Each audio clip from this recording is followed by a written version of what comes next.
Hi everyone, my name is Namita. Welcome to my channel. और जैसा आपने थंबनेल में देख लिया है कि आखिर एक लड़की का घर कौन सा होता है, तो इसी सवाल का जवाब हम इस वीडियो में डिस्कस करेंगे। But before I start the video I want to give a disclaimer, क्योंकि बहुत सारे ऐसे मीन कमेंट्स आ जाते हैं कि आप ऐसा ज्ञान दे के लड़कियों को बिगाड़ रहे हो, इसीलिए तो घर नहीं चल पाते, इसीलिए तो लड़कों को अपने पेरेंट्स को छोड़ के आना पड़ता है। सो मैं यहाँ पे ये कहना चाहती हूँ कि ये वीडियो सबके लिए नहीं है। This is not a generalised discussion. ये उन लोगों के लिए है जो जेन्युइनली काफ़ी स्ट्रगल कर रहे हैं, उन लड़कियों के लिए, उन लेडीज़ के लिए, उन फीमेल्स के लिए है जिन्होंने प्रॉब्लम फेस की है शादी के बाद, शादी से पहले भी, जो स्ट्रगल कर रही हैं, जिनका पीस ऑफ माइंड छिन चुका है, जो बहुत सारी नॉनसेंस को बर्दाश्त कर रही हैं, जो बहुत सारे टॉर्चर को झेल रही हैं एडजस्टमेंट और कॉम्प्रोमाइज़ेस के नाम पे। उनको इतना सशक्त बनाना बहुत ज़रूरी है कि वो अपने लिए खुद एक रास्ता बना पाएं। और ये वाला वीडियो भी कि एक लड़की का घर कौन सा है, कहने का मतलब मेरा बिल्कुल नहीं है कि ससुराल उसका घर नहीं होता। ऑफ कोर्स वो उसका घर है। इंडिया में ऐसे बहुत अच्छे परिवार हैं जो अपनी बहुओं को बहुत प्यार से रखते हैं, बहुत वेलकमिंग होते हैं, उनको पूरी जगह दी जाती है, बेटियों से भी बढ़कर जगह दी जाती है, उनको पूरे हक मिलते हैं और वहाँ लड़कियाँ जनरली राज करती हैं। ऐसे परिवार मैंने देखे हैं, बहुत खुशहाल। लेकिन अभी भी ऐसे परिवार हैं और बहुत सारे हैं जहाँ बहुओं को नौकरानी से ऊपर का दर्जा नहीं दिया जाता। काम कराने के लिए उसका हमेशा अवेलेबल होना ज़रूरी है, लेकिन जहाँ उसके हक की, उसके कंफर्ट की, उसके डिसीजंस की और उसके परिवार में इन्वॉल्वमेंट की बात आती है तो उसको कहीं कंसिडर नहीं करते। तो ये वीडियो सिर्फ उन्हीं के लिए है जहां वाकई में इनजस्टिस हो रहा है। तो अब आते हैं वापस अपने टॉपिक के ऊपर कि आखिर एक लड़की का घर कौन सा होता है।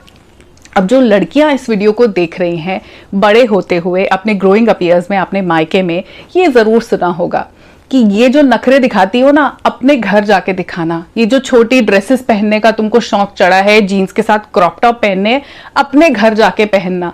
ये पार्टियां करनी है, तुमको सोलो ट्रिप पे जाना है, शादी के बाद करना अपने घर जाके। ये जो तुम्हें ड्रिंक करने का शौक है, कॉकटेल्स ट्राई करनी है, ये अपने घर जाके करना। ये लेट नाइट मूवीज, ये अपने घर जाके देखना। अपने घर जाके जो करना, जो मन करता है वो करना।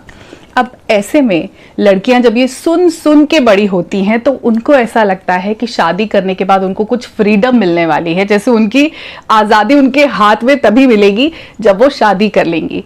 तो वो इसी सोच के साथ बड़ी होती जाती हैं कि उनकी सारी आज़ादी शादी के बाद है, उनका अपना घर वही है जो शादी के बाद होगा, ये वाला घर उनका नहीं है, ये घर भाइयों का है, मम्मी पापा का है, मुझे तो अल्टीमेटली अपने घर जाना है।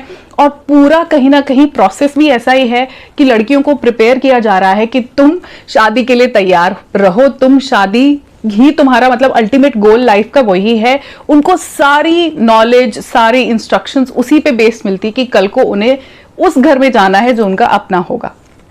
अब शादी हो गई, अब शादी के बाद क्या सुनने को मिलता है कि यहां तुम्हारे घर वाला सिस्टम नहीं चलेगा, ये अपने घर वाले तौर तरीके यहां अपनाने की कोशिश मत करो, ये तुम्हारे वाला घर नहीं है जहां पे तुम कुछ भी कभी भी उठोगे, कभी भी कैसे करोगे, ये तुम्हारा सिस्टम यहां पे नहीं होगा।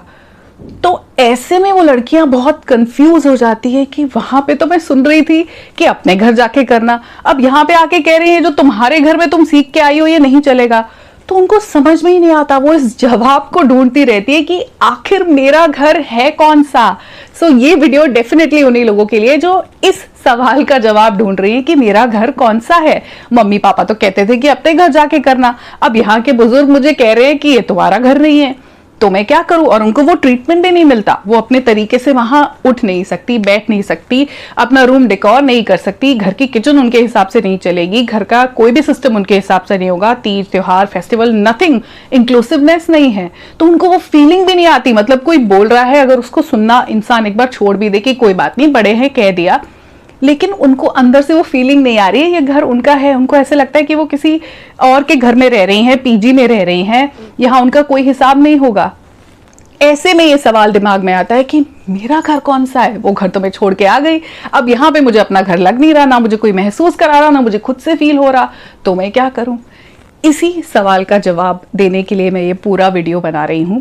तो ऐसा सवाल जब मेरे मन में आया और बहुत सारी औरतों के, इंडिया में स्पेसिफिकली, क्योंकि हमको बड़ा ही उसके साथ किया जाता है, गोल के साथ, कि हमको शादी करके अपने घर जाना है, तो हम अपनी बहुत सारी इच्छाएं ना होल्ड पे रख देते हैं उस दिन के लिए जब हमारी शादी होगी और अपना घर होगा। और जब हमें रियलाइज होता है कि ये तो अपना घर नहीं है, तो हमारे अंदर वो ख्वाहिशें मरने लग जाती है, लेकिन उनकी डेड बॉडीज अंदर ही रहती हैं और वो बहुत तकलीफ देती है। वो जो ख्वाहिशें पूरी नहीं हुई ना, वो अंदर जब सड़ती है ना वो डेड बॉडीज, तो बहुत तकलीफ होती है।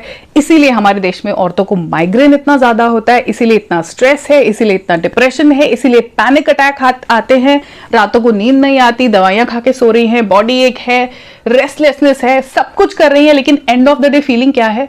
बिल्कुल खाली वाली, कि कुछ नहीं किया जिंदगी में, मेरा तो कोई घर भी नहीं है। इसका जवाब मैं आपको नहीं दूंगी, इसका जवाब ऑलरेडी कुछ बहुत बढ़िया लोग दे चुके हैं।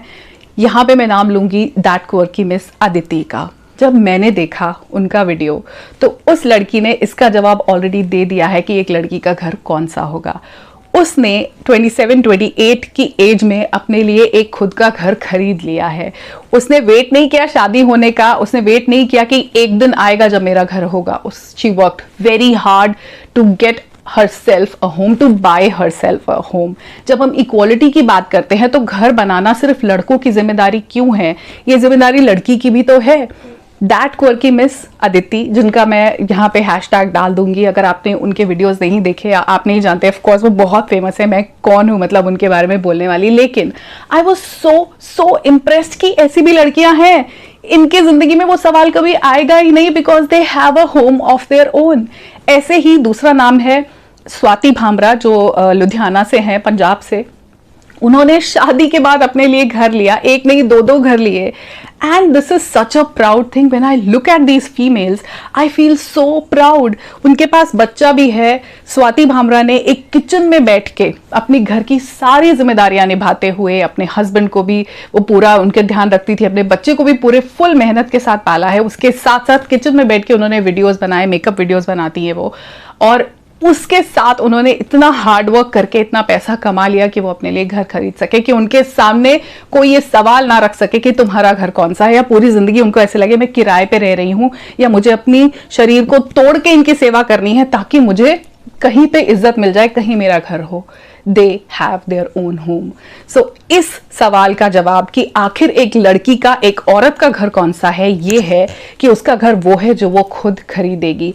यहां पे मैं कोई ऐसी बात नहीं कर रही हूं कि आप अपने ससुराल में एडजस्टमेंट मत करो, आप उनके साथ नहीं रहो। जो लोग ऑलरेडी अकेले रहते हैं अर्बन इंडिया में, हम लोग जिस एरिया में हैं, दिल्ली में, एनसीआर में, इवन और बहुत सारी मेट्रो सिटीज में, बहुत सारे कपल्स शादी के बाद अलग से रहते हैं, तो वहां पे ये प्रॉब्लम नहीं आती। ये प्रॉब्लम आती है जब आप किसी और के ऑलरेडी बने हुए सेटअप में जाते हो, जहां और मेंबर्स भी हैं, जहां पे आपको इंक्लूड नहीं किया जाता परिवार में, लेकिन आपको जिम्मेदारी निभानी है। वहां पे ही ये सवाल आता है। तो इस सवाल का जवाब स्वाति भामरा और अदिति दैट क्वर्की मिस दे चुके हैं, जो कि बहुत बहुत बढ़िया है, जिससे हम सभी फीमेल्स को इतना प्राउड फील करना चाहिए। Instead of feeling jealous, we should get inspired, we should be motivated to do the same. हमको इतनी मेहनत करनी है जिंदगी में कि हम अपना घर खुद खरीद सकें। हर किसी के पास अपना घर होगा, अगर हर लड़की के पास, तो ये सवाल कभी नहीं खड़ा होगा कि तुम्हारा घर कौन सा है। शादी के पहले वाला घर है, जो कि जनरली जिसपे हक भाई का होता है, और शादी के बाद वाला घर जिसपे तो मतलब हक कभी उनको मिलता ही नहीं। कौन सा घर है, वो जवाब ये लोग दे चुके हैं, इनके लिए एग्जिस्ट ही नहीं करता। तो मैं यहाँ सब फीमेल्स को, जो भी इस वीडियो को देख रही है, ये वीडियो बिल्कुल भी किसी मेल्स के लिए नहीं है, तो प्लीज कमेंट भी मत करना। आप इसके बारे में जो भी सोचते हो, अपनी फीलिंग्स अपने साथ रखो। ये वीडियो सिर्फ फीमेल्स के लिए है, that it's time we work hard. यहाँ मैं फेमिनिज्म प्रमोट नहीं कर रही हूँ, या मैं इक्वालिटी प्रमोट कर रही हूँ।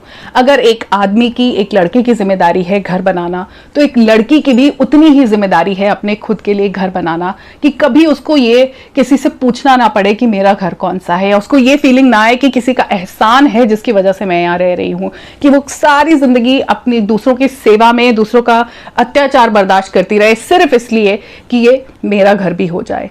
उसका घर वही है जिसे वो बनाएगी, और उसके लिए करनी पड़ेगी मेहनत, उसके लिए करना पड़ेगा हार्ड वर्क, जो इन दोनों ने किया। इनफैक्ट एक और यूट्यूबर ही हैं, सुपर स्टाइल टिप्स, उनका नाम, उनको मैं बहुत रेगुलरली फॉलो नहीं करती, बट आई नो कि उन्होंने भी अपना घर खरीदा। आई एम श्योर ऐसी बहुत सारी लड़कियां जो अपना घर खरीद चुकी हैं, जो एम्पावर्ड हैं। हम कहाँ छोटी छोटी बातों की बात कर रहे हैं, जितना भी हो सके अपने हिसाब से जो भी हम कमा सकते हैं फाइनेंशियल, हम अपने आप को फाइनेंशियली सपोर्ट कर सकते हैं। जब हम फाइनेंशियली इंडिपेंडेंट हो जाएंगे, हम किसी और पे डिपेंडेंट नहीं होंगे घर के लिए, रिसोर्सेज के लिए, तो हम भरपूर हो जाएंगे। आप सब औरतें, सब लड़कियां अपने आप को मोटिवेट करो, इन लोगों को देख के इनसे इंस्पायर हो और अपना घर खुद बनाओ। अगेन ये वीडियो उनके लिए है जिनको ये फीलिंग नहीं आई कि उनका घर कौन सा है, सिर्फ उनके लिए है। आप अपना घर खुद खरीदो, अपना घर खुद बनाओ। यही एक जवाब है जो हमको खुद को भी देना है और समाज को भी देना है कि हम भी काबिल हैं, किसी से कम नहीं हैं। इसी नोट पे मैं इस वीडियो को एंड कर रही हूं। मैं मिलूंगी आपसे अपने अगले वीडियो में। तब तक के लिए अपनी ग्रोथ पे, अपनी डेवलपमेंट पे काम करते रहिए। खुद से एकदम बेइंतहा मोहब्बत करने शुरू कीजिए। सेल्फ लव पे मैंने बहुत सारे वीडियोस बनाए हैं स्पेसिफिकली लेडीज के लिए। Let's begin to love ourself, let's change our destiny by changing ourselves and by growing every day. Take care of yourself. Bye bye for now.